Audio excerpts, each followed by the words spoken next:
নারায়ণগঞ্জে ৫টি আসনে মোট ভোটার সংখ্যা ২৩,৬০,৩৪১ জন। এর মধ্যে নারী ভোটার রয়েছে ১১,৩৪,৯৩৪ জন। সংসদ নির্বাচনে প্রার্থী হিসেবে নারী ভোটারদের মধ্যে কেউ চান তরুণ ও সৎ নেতৃত্ব, কেউ আবার অভিজ্ঞদের হাতেই দায়িত্ব দেখতে স্বস্তি পান। বিশ্লেষকদের মতে জাতীয় নির্বাচনে নারায়ণগঞ্জের ৫টি আসনের ফলাফলে পার্থক্য গড়ে দিতে পারেন মোট ভোটারের প্রায় অর্ধেক নারী ভোটাররা। নারায়ণগঞ্জ থেকে রোমান চৌধুরী সুমনের পাঠানো তথ্য ও চিত্রে বিস্তারিত জানাচ্ছেন নূর মোহাম্মদ ভূঁইয়া।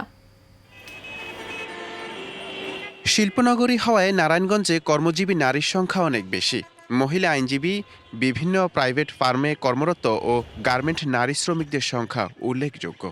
একজন নারী হিসেবে আমি চাইব নারীদের জন্য যারা সর্বোচ্চ ভালো কাজ করবে এবং শিক্ষিত, সমাজের উন্নতির জন্য যারা যোগ্য, সেই যোগ্য প্রার্থী আমি চাই। এবার চাই যে আমরা নিরাপদে ভোট দিতে পারি এবং সুষ্ঠুভাবে ভোট যাতে দিয়ে আমরা বাড়ি ফিরতে পারি।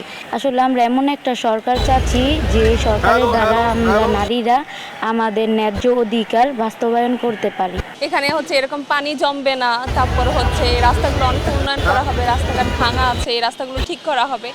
এই কথাগুলো শুধু কথাই রয়ে গিয়েছে, কিন্তু কোনো কাজ করা হয়নি। তো আমরা চাই নেক্সট জেনারেশনে যে আসবে, যেই আসুক, সে যেন এই কাজগুলো ভালো করে করুক, শুধু কথা না, উনি কাজে দেখাক।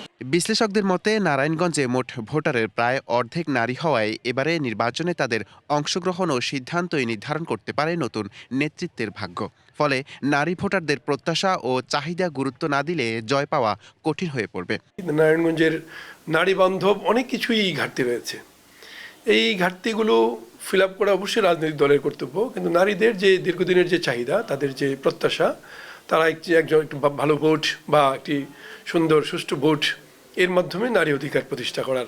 নারায়ণগঞ্জের নারী ভোটারদের সাথে আলাপ করে জানা গেছে তারা সবাই ভোট দিতে চায়, তবে সেক্ষেত্রে নিরাপদ ভোটারের পরিবেশ তৈরির তাগিদও দিলেন তারা।